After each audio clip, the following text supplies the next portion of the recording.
how to prevent President Trump from firing federal workers? I'm sorry, in what context? Did you discuss any strategies for how to prevent President Trump from firing federal workers? In what context? I do not think that it's a good idea to offer the entire workforce non-strategically an opportunity to resign. The tension was palpable. Representative Marjorie Taylor Greene, known for her fiery rhetoric, sat poised for a confrontation. Across from her sat Max Stier, the head of a prominent non-profit organization dedicated to government workforce development. The hearing room buzzed with anticipation. This isn't just about one organization or one hearing. This is about the soul of America and the principles that will define its future. I now recognize Ms. Greene from Georgia for 5 minutes questioning. Thank you, Mr. Chairman. Thank you for clearing that up. There are 19-year-olds that are serving our country and defending our nation. We believe in merit. We believe in people that can do the job. That's why America elected Donald Trump this past election, and part of his campaign was Doge and Elon Musk. They were on the campaign trail together. As a matter of fact, the last 2 months of the campaign, and America overwhelmingly voted for this effort. I'm so happy that we're talking about cybersecurity, cyber professionals today. Mr. Steyer, in your testimony, you talk about maintaining nonpartisanship as a bedrock principle of civil service. You want to talk about nonpartisanship. Meanwhile, your $24 million nonprofit dedicated to attracting talent for the federal workforce and making the government more effective is funded by some of the most progressive benefactors. This includes the Gates Foundation, the Democracy Fund, and the Ford Foundation. It also hosts galas to honor people like Lisa Monaco and other Biden officials. A goal of your entire organization is essentially de facto job placement to entrench more DEI hires into the federal workforce, the opposite of nonpartisan, apolitical, merit-based civil service. Diversity, equity, inclusion is a huge priority for the partnership as listed on your website. Listed on the website is a framework to integrate the principles of diversity, equity, and inclusion into the partnership's programs, initiatives, and strategies. Since the nonprofit's main initiatives... The room crackled with energy. This was a microcosm of a larger battle.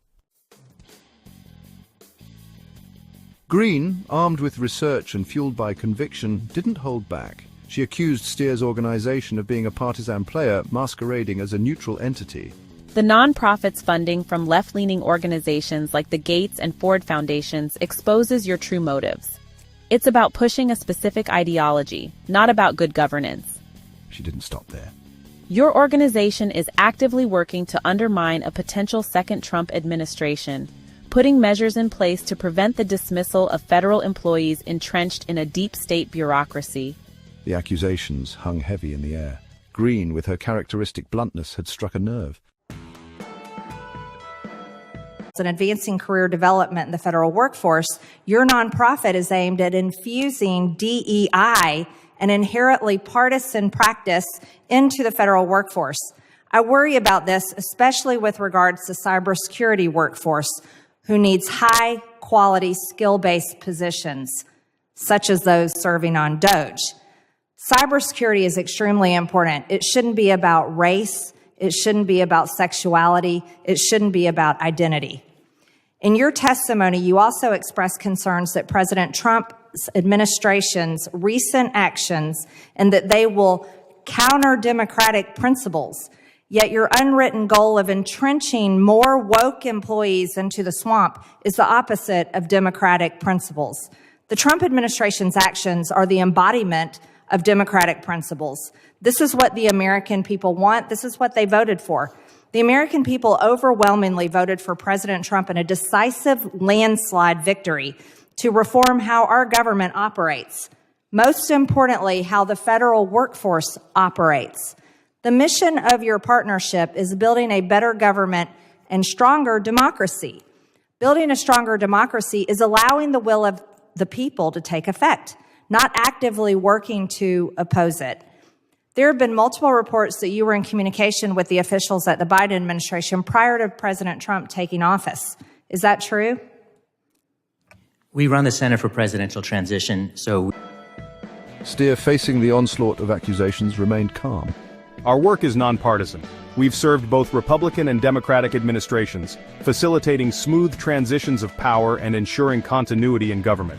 He addressed the allegations of preventing federal employee firings. We're not in the business of shielding individuals from termination, but indiscriminate dismissals, particularly within sensitive areas like cybersecurity, could severely jeopardize national security.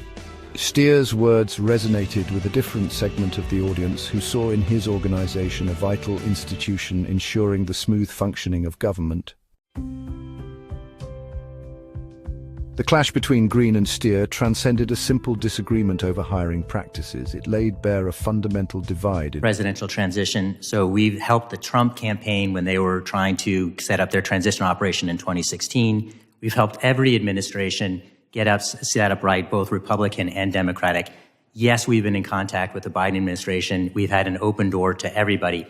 If you would like to have the facts, I can provide those to you, but let me know. Because the reality is we do honor civil servants, not political appointees. The program you identified on Lisa Monaco, she was presenting an award as smart political leaders Thank you, should. Mr. Steyer. I'll reclaim my time. Let me know when you ever want me to. Did you discuss any strategies for how to prevent President Trump from firing federal workers?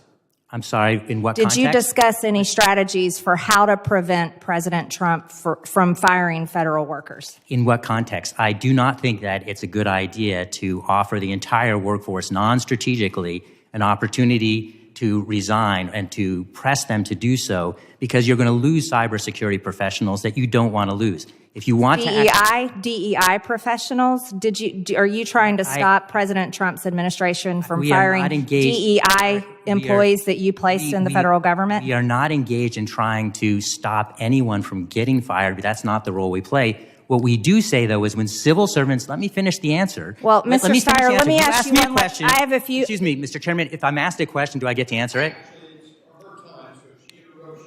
Okay, then go ahead. I'd like to reclaim my time. Thank you, Mr. Steyer. Thank you. Does your organization receive taxpayer dollars? Thanks.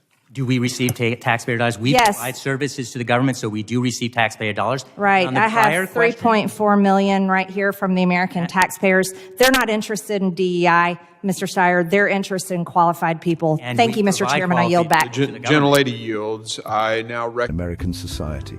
American taxpayers deserve to know that their money is being used to hire the most qualified candidates, not to advance a particular political agenda.